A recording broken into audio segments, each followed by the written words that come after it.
Bows, TKOs, yeah. Bows, TKOs, we got bows, TKOs, yeah. Bows, TKOs, we got bows, TKOs, yeah. Bows, TKOs. Bows and TKOs. We are live, episode 117, coming to you from the Valley.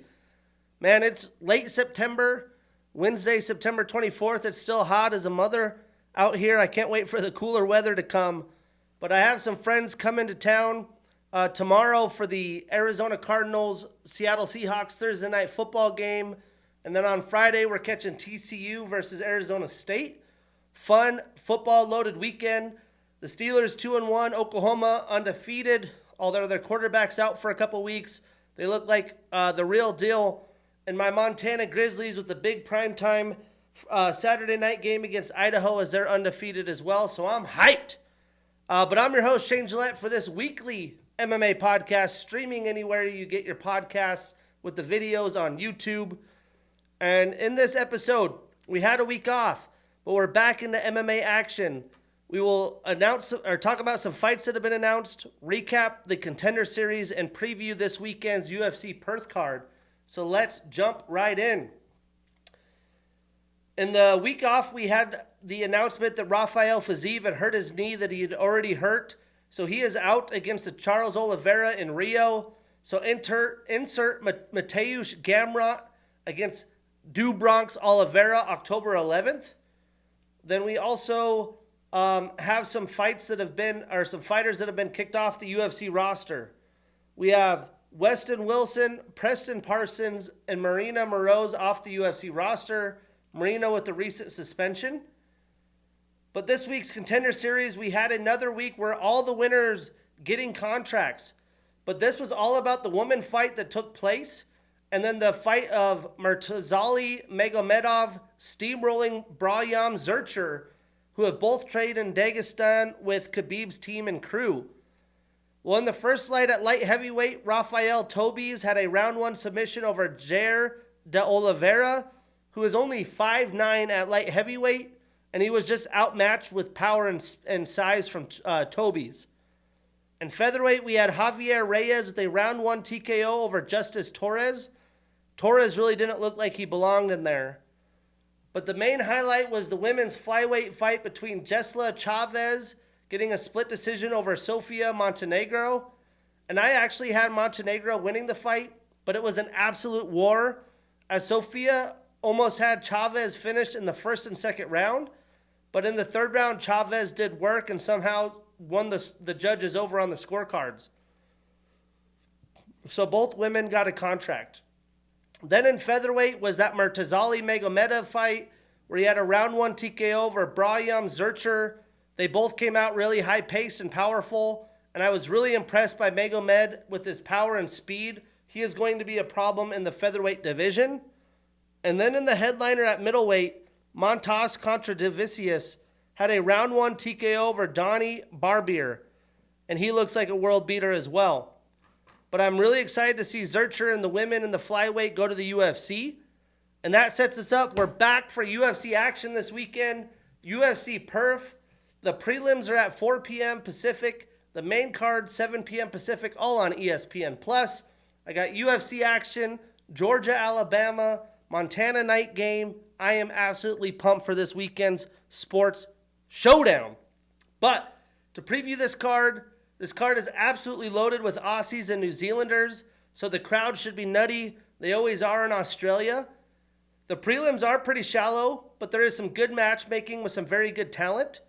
And the main card, pretty light. It is a fight night, but the main event is an absolute banger. And I feel like the completed card overall will be good to look back on, and I think it will deliver. So I am previewing it a 6 out of 10, but would not be shocked if it over-delivered. Some good fights we will not break down.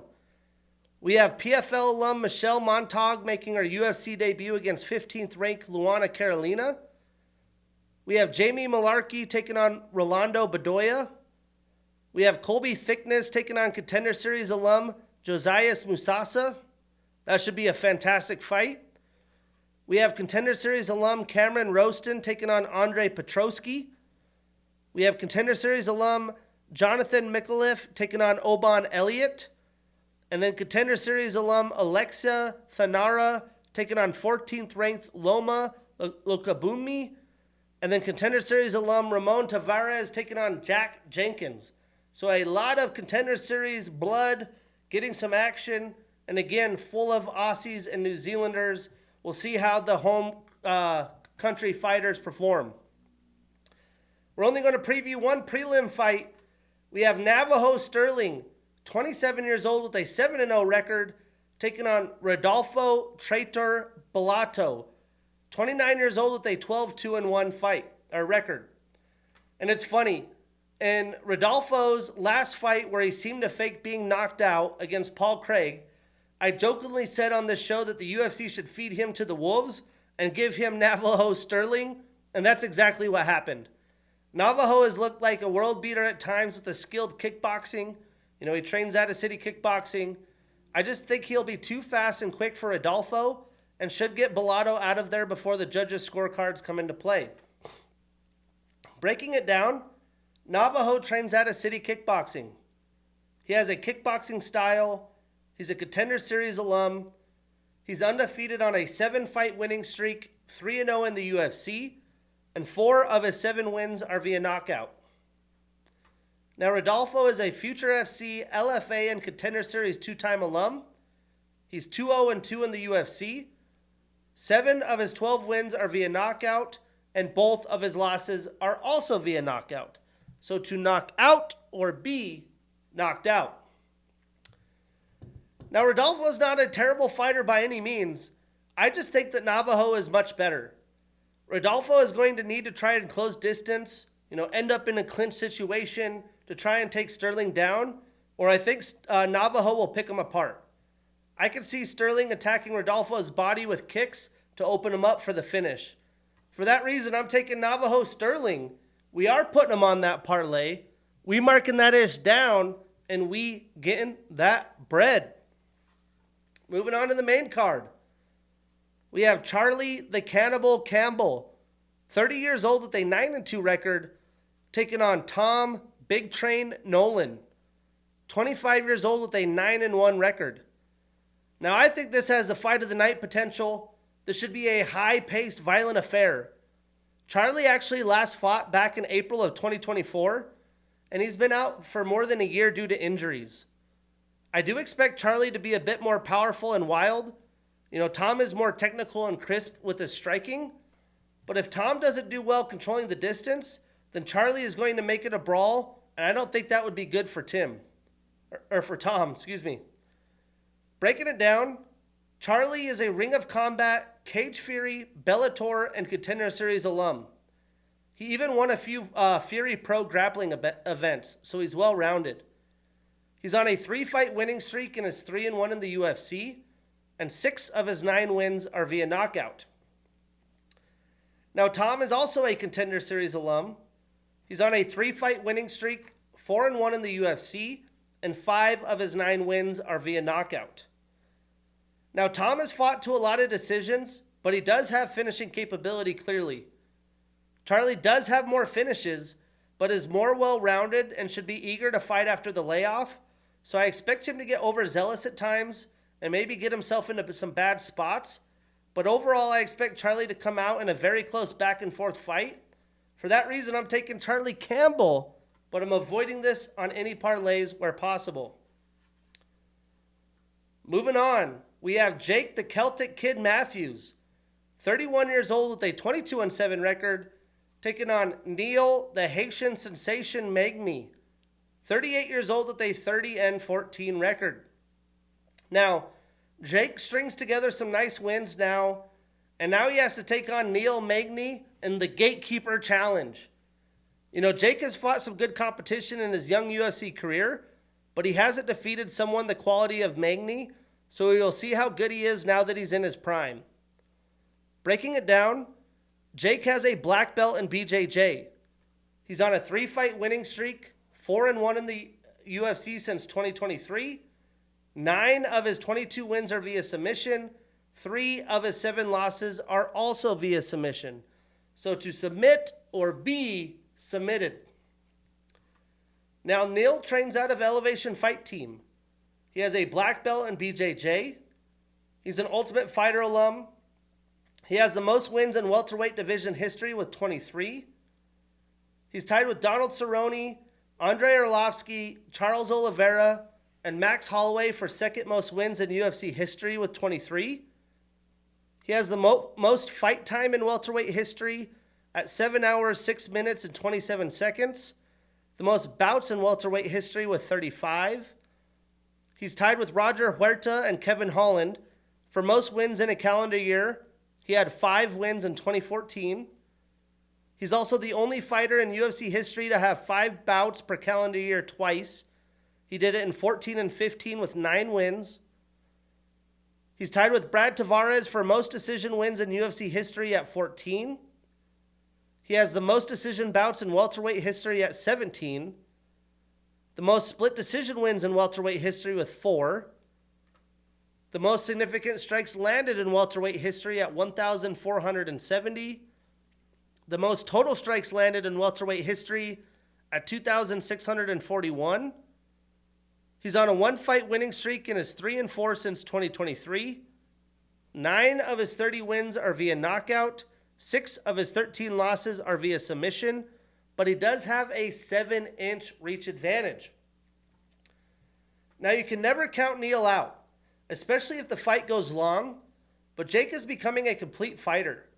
I think he will be able to outbox Neil as he's almost 40 years old, and Jake should have the speed and power advantages.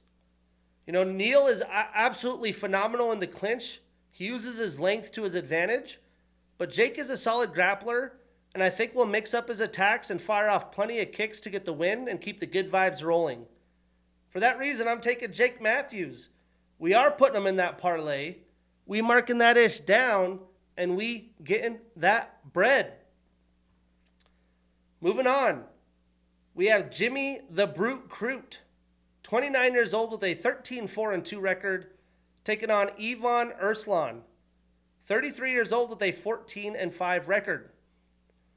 Now, it's been well documented. You know, Jimmy's had a tough few years coming off a great win, though, and he gets to take on another fighter in his prime who is in desperate need of a win as well to keep his UFC career alive, so this should make for a fun fight. Breaking it down, Jimmy has an orthodox stance. He has a black belt in BJJ. He's a Contender Series alum. He's won 1-2 since 2023. 5 of his 13 wins are via knockout and 5 via submission. So 10 of his 13 wins via finish. Now, Ivan is a KSW alum. He's on a 2-fight losing streak and is still seeking his first UFC win.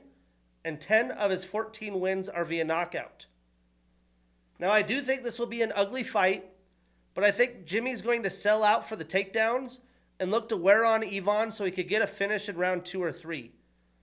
Ivan has decent power, but I don't think he's going to be able to walk Jimmy down and box him. For that reason, I'm taking Jimmy Crute. We are putting him on that parlay. We marking that ish down, and we getting that bread. Moving on to the main event. Much like UFC Noche, that's what this is all about. We have Carlos the Black Jag Olberg, 34 years old with a 13-1 record and the number 3 next to his name, taking on Dominic the Devastator Reyes, 35 years old with a 15-4 record and the number 7 next to his name. Now, Dom really did have a dominant run in the UFC, and that came to a screeching halt due to injuries and life stuff. He looks to be back in full, but Carlos is on an amazing run and isn't a slouch in the octagon. I expect this fight to be a frantic kickboxing showdown. I'd be shocked if it went to the scorecards. Dominic will be the fighter coming forward, but he has to be careful or he won't be in there long because Carlos has some serious power as well. Breaking it down, Carlos trains out of City Kickboxing. He's a King of the Ring and Contender Series alum. He's on an 8-fight winning streak and is 9-1 in the UFC, and 7 of his 12 wins are via knockout. Now, Dominic has a southpaw stance.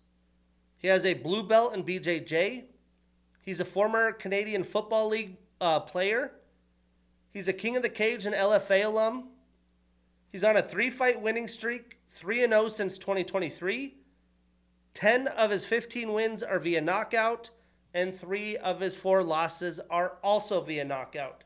So to knock out or be knocked out.